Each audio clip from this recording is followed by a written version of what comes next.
Here's Jeff Gear.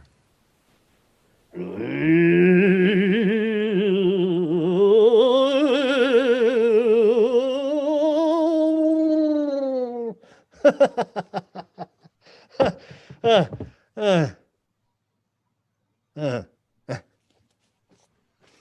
You know, on Halloween, everybody wears a mask. Hello, hello, goblins, ghouls, and little giddies.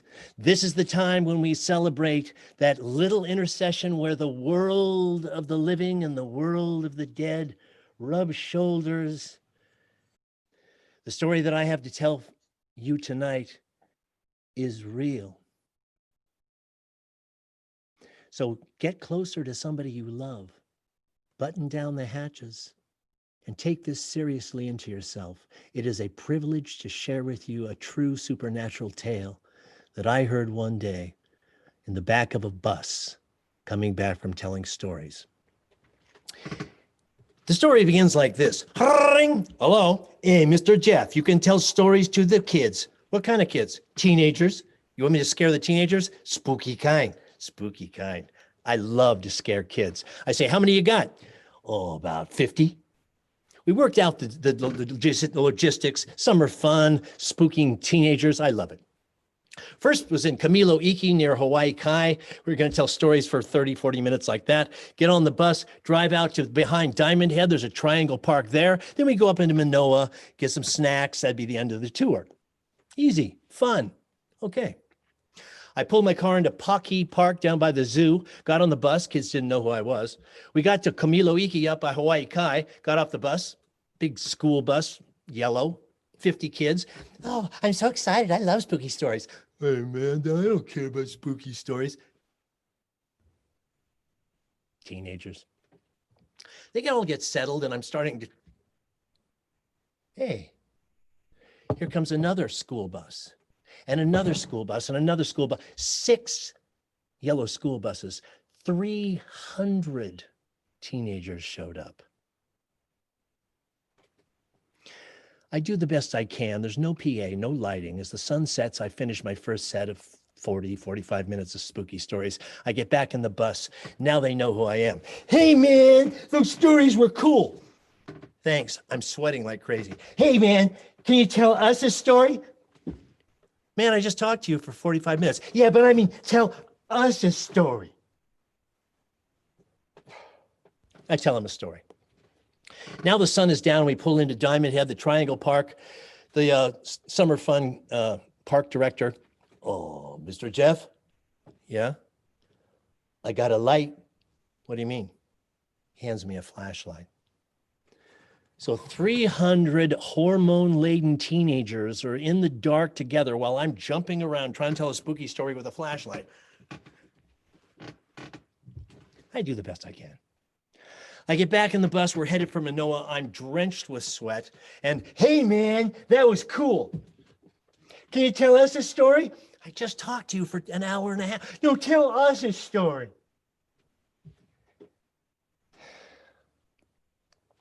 I tell him a story. Now, when we get to Manoa, of course, the teenagers can't be deprived of nutrition.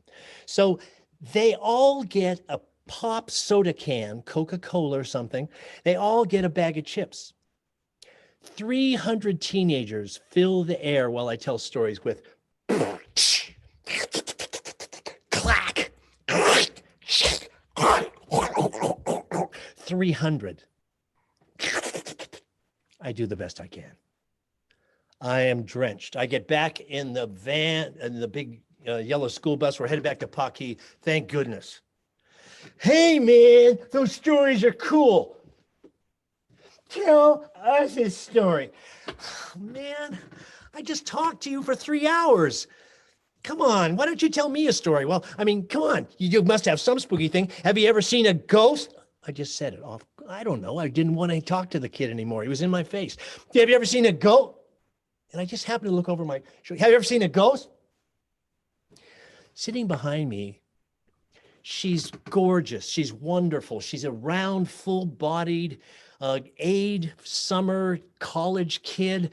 I learned later Samoan, Hawaiian, moon face, always smiling, tough on the kids, but loving for the kids. I love her already. I've watched her all night. When I say, have you ever seen a ghost? I turn like that and I watch her smiling. Like she deflates.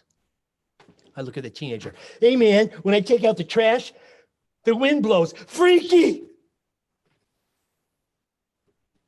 I wait long enough and he goes away. I turn back to the Samoan, Hawaiian, round-faced girl. I go, so you see ghosts, right?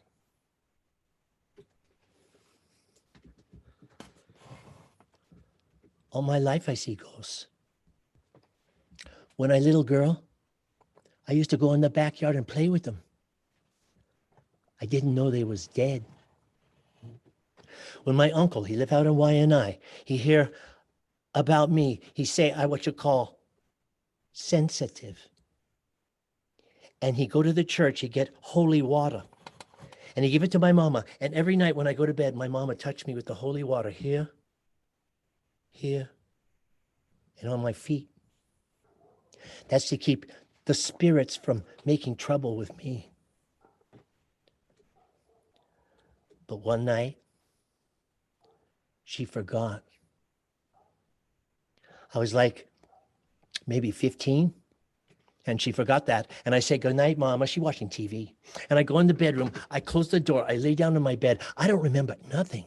I only know this story because of what they told me.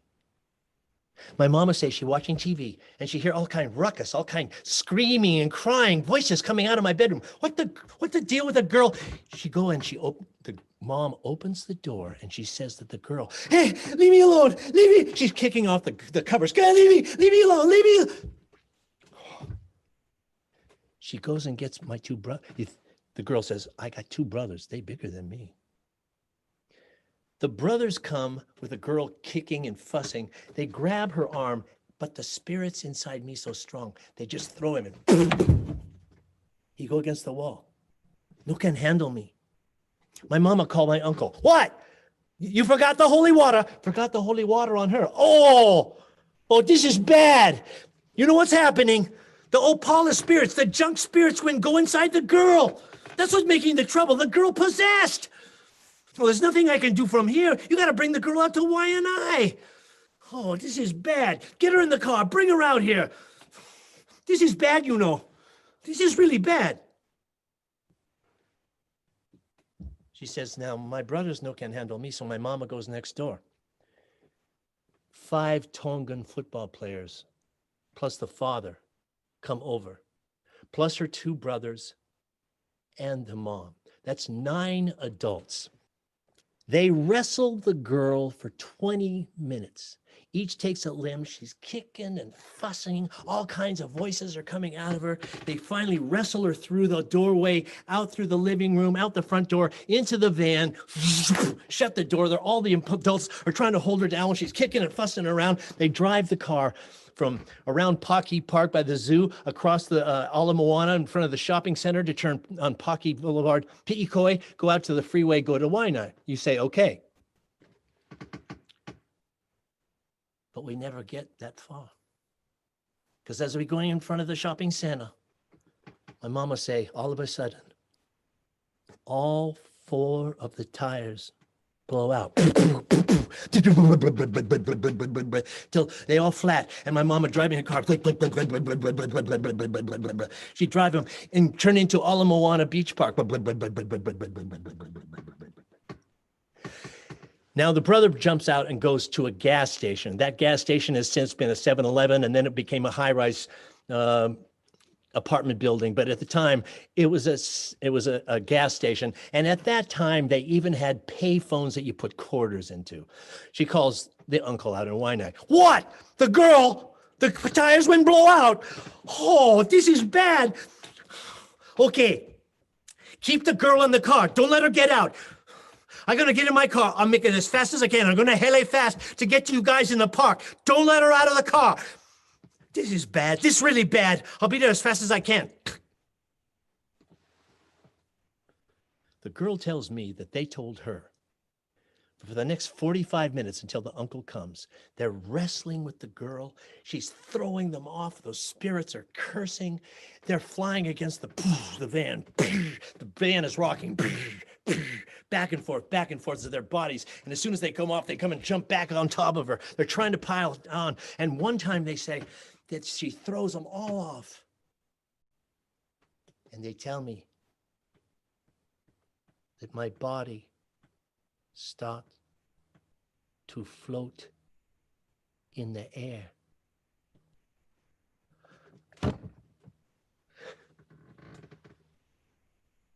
Finally, the uncle comes.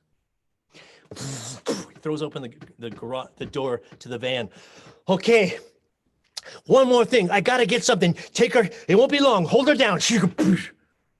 He goes running around the park. Now, where the tea leaf starts to grow fresh, it's called the chrome. He's ripping off the freshest, the newest, the very freshest shoots and stuffing them in his mouth till he's got a whole chipmunk cheeks full. He's chewing them up till he's got this green goo from the chrome, the tips of tea leaf plants. Tea leaf plants are power. He opens up the van door. Okay, hold her down. She's gonna buck. They all pile on. He takes her hair, pulls back her hair, their head, forces open her jaw, hovers over her, and drools down the green goo into her mouth. And then they say that the power of the tea leaf so strong that I cussing. It was not me, it was the spirits, the Opala spirits, the junk spirits that went inside of me. But Bombay, they gotta go because the tea leaf so powerful. They gotta go. And Bombay, I just one sweaty teenage girl laying all pass out in the back of the van. And the neighbors and my brothers are all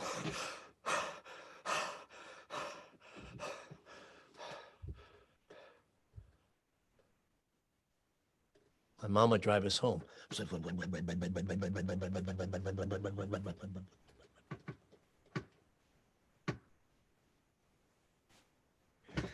Ever since then is me.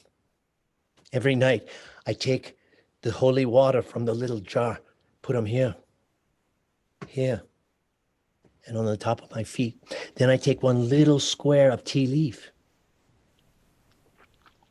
chew them up good, is to keep the Opala spirits, the junk spirits, from making trouble with me again. I what you call sensitive.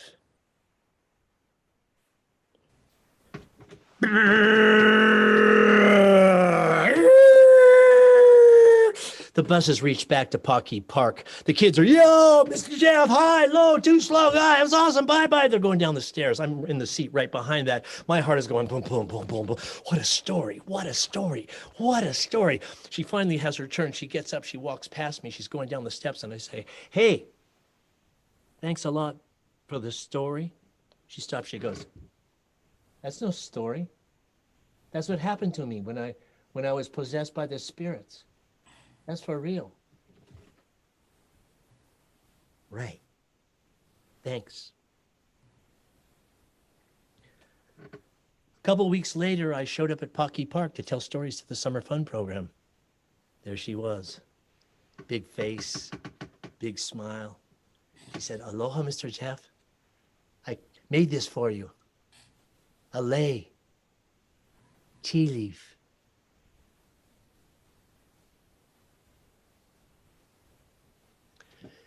And in case you think I made something like that up, maybe 5 or 6 years after that, I told this story in Pocky Park because I could remember that event just like I told it to you.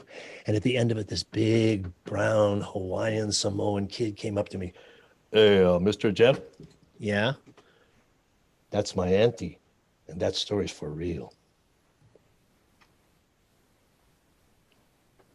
People are open. Spirits do go inside, and we get help to keep ourselves protected. Take the story, put it in your pocket, Save it and tell it tomorrow. And be well. Be well. Be well.